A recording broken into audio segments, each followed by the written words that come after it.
It's my one life, and I give it everything I got. I am music. I am sports.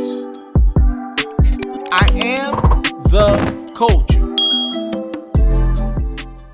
What it do, what it do, what it do. I am very appreciative of your love. It is my pleasure to have you alongside your boy, Mr.Taliaferro. Welcome to this Hoops Ferro YouTube channel.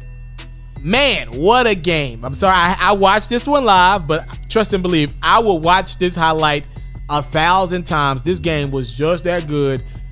James Harden and the Houston Rockets looking to advance, get a day or so of rest, a couple days rest, because next up, they got LeBron James, Anthony Davis, and my Los Angeles Lakers.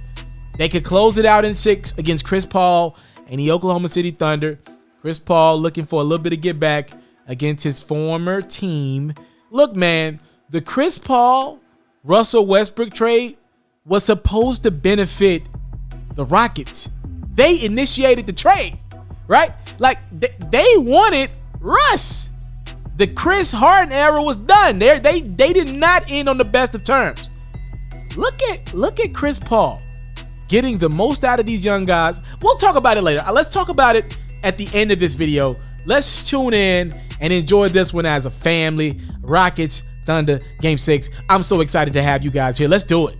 Man, so the storyline that's developing is the struggles of Russell Westbrook in this series. Again, you know, we're watching the house of highlights, so you're going to see most of Russ's makes and everyone's makes. But, man, this is a real thing developing in Houston, man. You know, James Harden's run out of guys to play with. And it's pretty important that Harden and Westbrook figure this thing out. We'll talk about this more. This is what I was concerned about at the beginning of the season, man. I'll talk about it more. Let's get through the highlight. Danilo Gallinari was absolutely incredible in this game. More on him in the second half. James Harden was absolutely incredible in this game as well. Look at Harden. Oh, yes. Oh, my goodness. You know, Harden has been sneaky good. I've been enjoying Harden in this playoffs more than most years. I really want to see how Harden responds in Game 7. I'll say that. I guess I'm kind of letting you guys know that there will be a Game 7, but I'm sure you know. Yeah, I really want to see a Game 7 as Chris goes right past Harden. Now, that was old defense from Harden. Harden is way better defensively nowadays, and he plays with much more effort now. Because I don't think Harden's a bad defender. I think he lacks effort on the defensive side of the ball. If you ever watch Harden play defense, when he wants to, he ain't bad. He just don't do it. Westbrook getting to the rim. And I you know, I've read a couple reports that Russell Westbrook was 100%. He looked as explosive as ever, I think was the report. That was the direct quote. Westbrook looks as explosive as ever. That was before Game 5. Though he's still pretty much more athletic than everybody else in the league, he's not as explosive as he once was. Maybe he needs some time to get acclimated, maybe more offseason. I'm saying this as Westbrook's getting to the rim at will.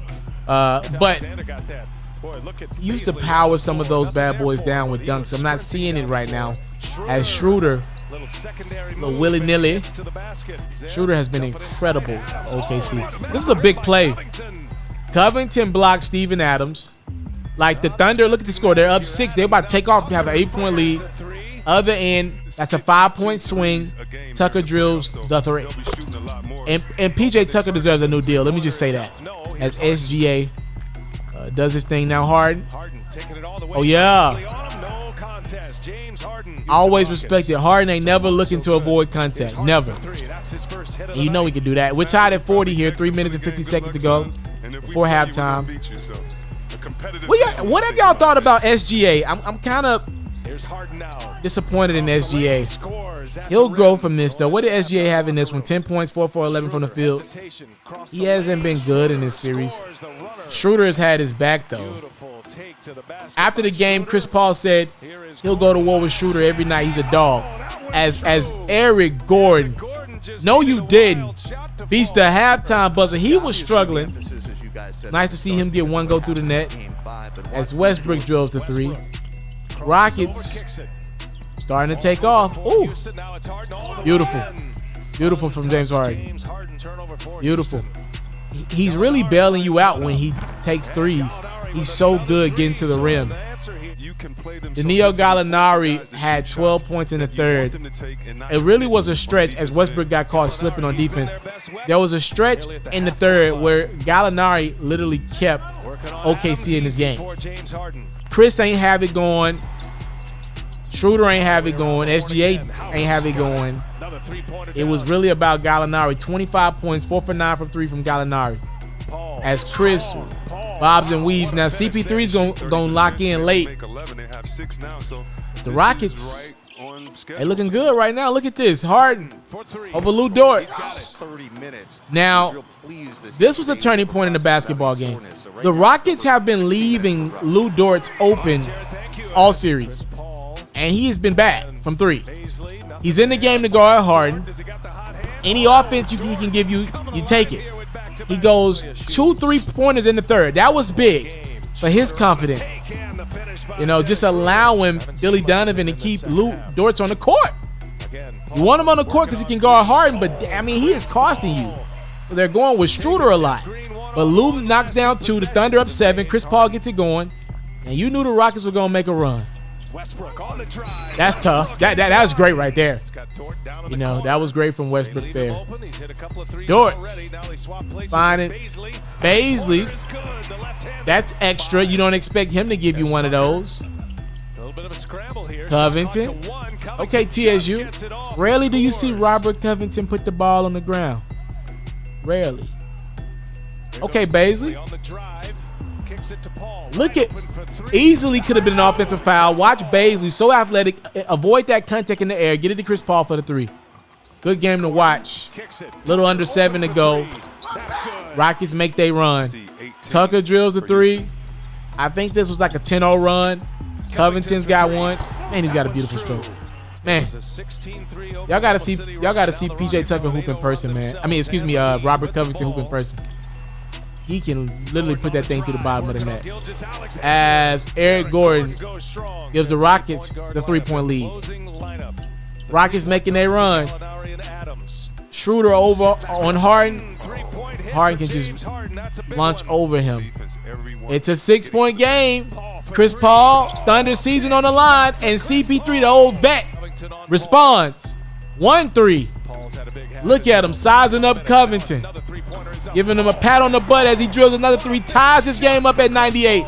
Under 3 minutes to go. We're going down to the wire. By the way, surprisingly, the Rockets have been the best defensive team in the bubble. As Westbrook gets a bucket where it's 198. Rockets up 2.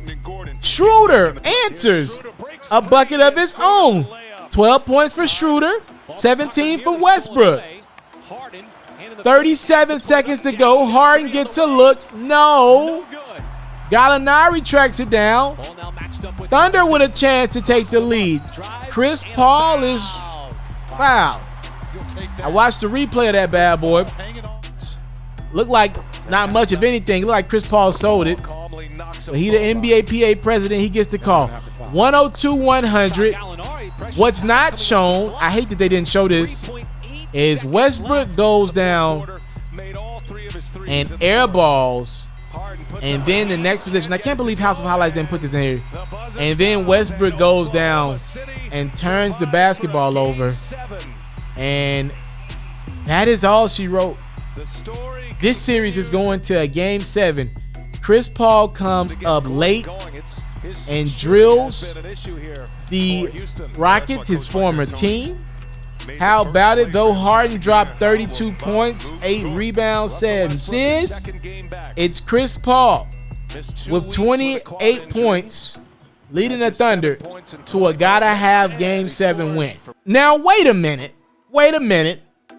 When the Rockets opted to move on from Chris Paul, they actually caught the storm at the perfect time, right? No pun intended. The Thunder. They caught the Thunder at the perfect time. You catch OKC put in this peculiar situation, moving on from Paul George. So you're thinking, okay, Thunder in full rebuild mode.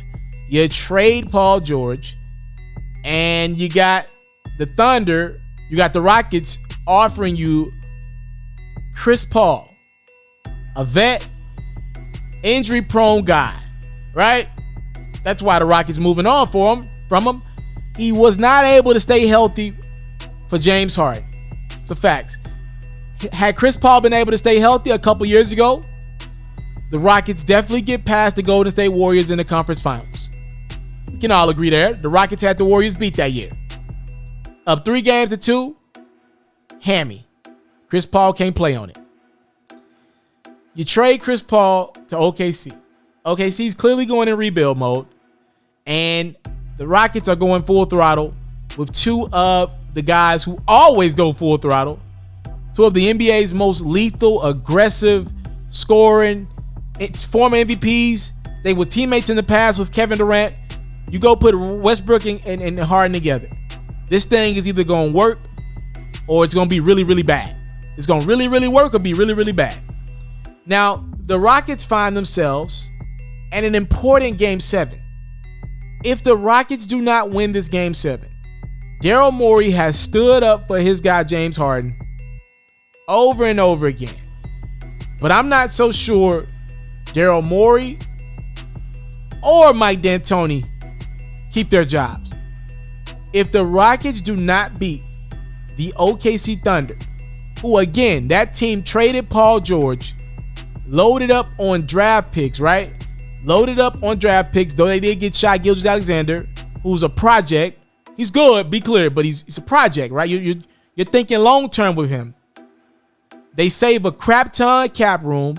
They trade Westbrook. They bring in Chris Paul. Again, this was supposed to be a rebuild. This is supposed to be, we trying to trade Chris Paul too. It's supposed to be, we keep Chris Paul in the locker room as a mentor for maybe half a year, however long we got to keep him, and then we get rid of that contract. If the Thunder are able to advance to the second round, going half throttle, and the Rockets went full throttle, I think the legacies of Russell Westbrook and James Harden will be tainted forever. And I hate that because Harden ain't even playing bad ball. But what happened late in that game, you got Russell Westbrook with two pivotal turnovers down the stretch, as James Harden had a pretty good night, a pretty good second half, can't even get the basketball. Two bad plays from Russell Westbrook. This is what people were afraid of when these two got together. Can you realize that the other guys got the hot hand and allowed the guy with the hot hand to be the guy that night? There was no reason for Westbrook taking those shots down the stretch. I know he had tied the game up at 100, I believe, or gave the Rockets a 2-point lead, but it was Harden's night. He had the hot hand. He was the more aggressive. He was the guy that put fear in the Thunder's eyes last night. And if Westbrook can advance to the second round, like Harden was getting to the second round with Chris, and Chris had half a leg. And another part of this conversation, to be fair to Harden, is it looks like Chris Paul has rededicated his body. And that's kind of whack to me, right? Because Harden ain't get the Chris Paul that Oklahoma City's getting. Like, Chris Paul looks a couple pounds skinnier, and he looks like he put the work in. Chris Paul pretty much played every game this year. Harden was having to go out and play without Chris in the regular season, and then he couldn't even stay healthy for the postseason. Harden was like, damn, are you ever healthy? So I got to give Harden a little bit of a slack that was whack. Like, doesn't Chris understand? You would have never been traded from Houston if you could play what you're playing with OKC right now. He's clearly taking better care of his body right now. He's clearly motivated, more energized, and he clearly was taking James Harden for granted. This is an important Game 7. Chris Paul's legacy doesn't need it, this Game 7. It would be nice. It would be impressive. He doesn't need it. I assume at some point Oklahoma City, I think they're going to move on from Chris and trade him probably to the Lakers. I assume that in the next year or so. I believe that, right? or Philly. Look out for Philly. They might do a Chris for Ben Simmons swap. But you know, Harden and Westbrook gotta have this round. Everybody's already talking about the Lakers Rockets in the second round. The Rockets gotta win this game 7. It is point blank. Y'all gotta figure this one out. I don't care what you gotta do. I don't care who you gotta foul. Y'all better figure this one out. Ironically, y'all playing together only heightens the storyline that Chris Paul is a better leader without playing with a Harden, and also the narrative that Westbrook and Harden, they just better by themselves, can adapt to another star, and will never win big in this league.